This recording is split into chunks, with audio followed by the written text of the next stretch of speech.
Invisible Woman is the new hero in Marvel Mystic Mayhem, and here is the full guide with everything you need to know about her.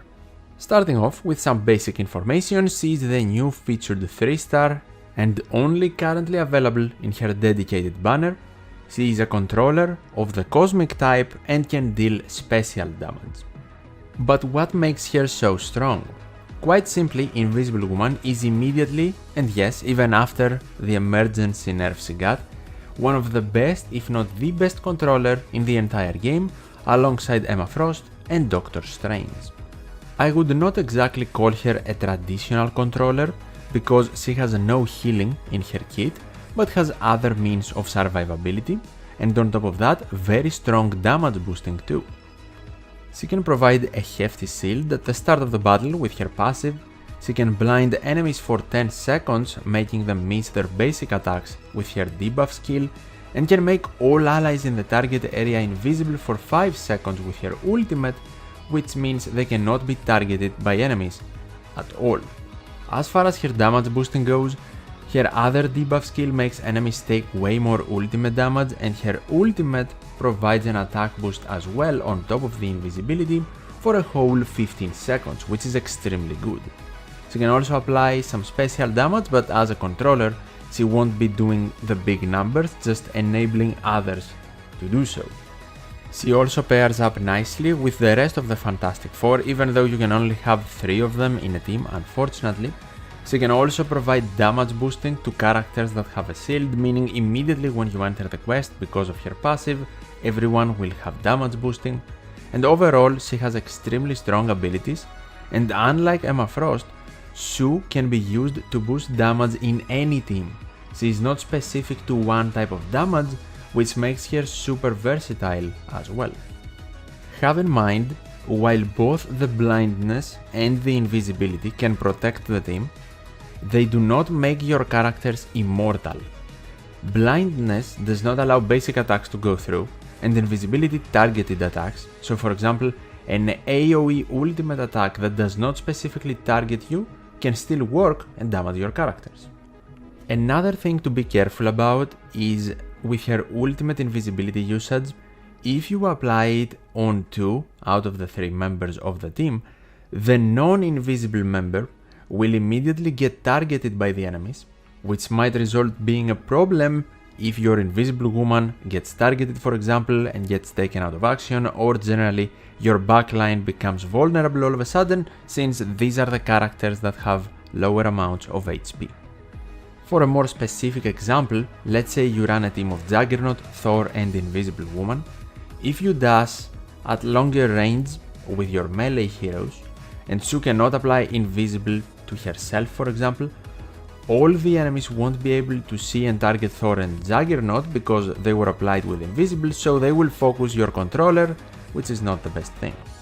On top of that, she might be able to provide damage boosting to shielded characters, but has no way to apply shields outside of her starting passive, with her basic abilities at least, because she can with her Soul Saga. After that initial shield is gone, someone like Juggernaut might be able to reapply the shield on himself, but if that's not possible, you lose out on the passive positives, of course. If you do have the ability and the shards to go for the Soul Saga though, Mind Path is very good, because with Mind 1, the ultimate ability, on top of everything else that we discussed, will also now be able to provide a shield, which is great. And talking about the Soul Saga, Heart 1 is also decent as an upgrade, but probably more situational than Mind 1, where you can just reapply shield and get the bonuses without any real condition, like Heart 1, where you are needed to defeat enemies. Unlocking Mind 1 would be my personal suggestion if you get another copy of Invisible Woman. As far as highlights go, Unyielding Barrier, her signature highlight, is obviously the best in slot because of the very strong energy regeneration, extra shield buffs, and also crit boosting from the ultimate. But I would not say it is a must to have by any means.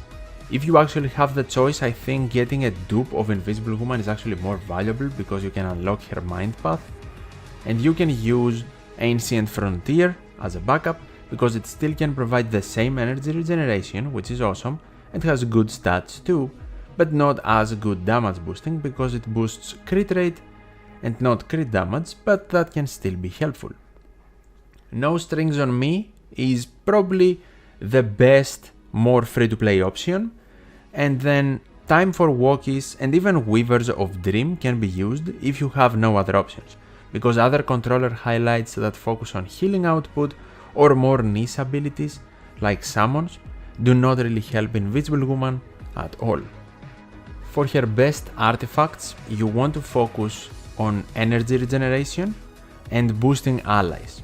So the best combination of artifacts, in my opinion, will be Gamma Mutagen, which increases the wearer's energy regeneration by 20%. Very good, because you want energy to activate your ultimate more to gain the invisibility and the damage boosting as well. And then Avenger's ID, because it increases all allies' attack by 15% for 10 seconds after Invisible Woman uses their ultimate, and of course, you want to have more damage boosting on top of the ultimate damage boosting that can never hurt. Overall, I would say these are the best artifact options you have to make Sue even more efficient, but in case you already have a better piece of Cosmic Cube which grants ultimate energy, that is also 100% usable, and you will choose between these three artifact pieces. Nothing else really fits her kit that well. For substats, you want to aim for energy generation, of course, to activate your ultimate more, but also attack, because that way she will provide stronger shields. The shields coming from her initial passive when entering a quest are based on her attack, so you want that to be as high as possible. HP, maybe even defense substats are fine, they can also help with survivability, but they are not really the stats you should aim and farm for. Those are definitely energy and attack.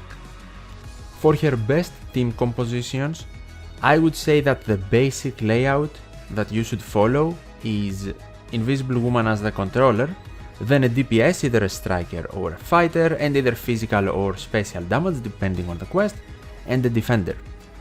It will be extremely comfortable for you to pair Invisible Woman with a strong defender that can absorb lots of damage because she cannot provide any sort of healing, and because of the same reason you could also actually run her with a second controller, primarily Emma Frost in special damage team compositions for extra utility, healing, and even more damage boosting for your damage dealer. In either easier content or content where you care about clear speed, you could of course go with Invisible Woman and 2 DPS characters. Any combination of fighter/striker you prefer or suits the content better, since Invisible Woman is a great controller for both damage types, as we said before. For more specific team examples though, you can run Invisible Woman with Scarlet Witch and Juggernaut. That will probably be one of your best teams on release. If you do not have Scarlet Witch, you can also run a 2-star option like Human Torch, her brother, and the newly released 2-star hero, or even the free 3-star we get from the 7-day missions, Storm, that can also work. And if you do not have Juggernaut, you can run someone like Captain America if you did get the previous featured character, or even Hulk, who everyone gets for free, and he does have self-sustainability because Invisible Woman misses the healing aspect. Now, if you want to focus more on physical damage, you can follow a similar path but run physical damage dealers instead, so Invisible Woman with Iron Man and armor can be a great combination, and if you miss Iron Man, you can also run Misty Knight, for example. If you are versus a single boss, Lady Bullseye or maybe even Echo can work as well. But for the follow-up attackers specifically, it is possible to run them together alongside Invisible Woman in order for you to clear a quest faster, for example. So you can go Invisible Woman with Psylocke and Bullseye or Echo, or even both Bullseye and Echo if you are facing enemies that have physical damage weakness. Another great team example can be Invisible Woman with Thor and Juggernaut. Thor is by far one of the best damage dealers in the game, but if you miss him, Psylocke perhaps can also suffice, and if you miss Juggernaut, Hulk is an option. For the double controller combination I talked about before, you want to run Invisible Woman with Emma Frost. Doctor Strange could be paired up with Invisible Woman, but it doesn't really make sense in a lot of scenarios, and other teams will simply perform better than this one.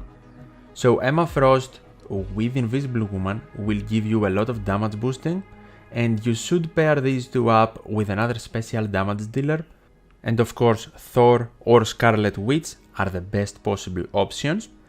But even someone like Juggernaut could technically work at higher investment though, because Juggernaut does a lot of damage. But if you do want clear speed, you definitely want to prefer going with an actual DPS.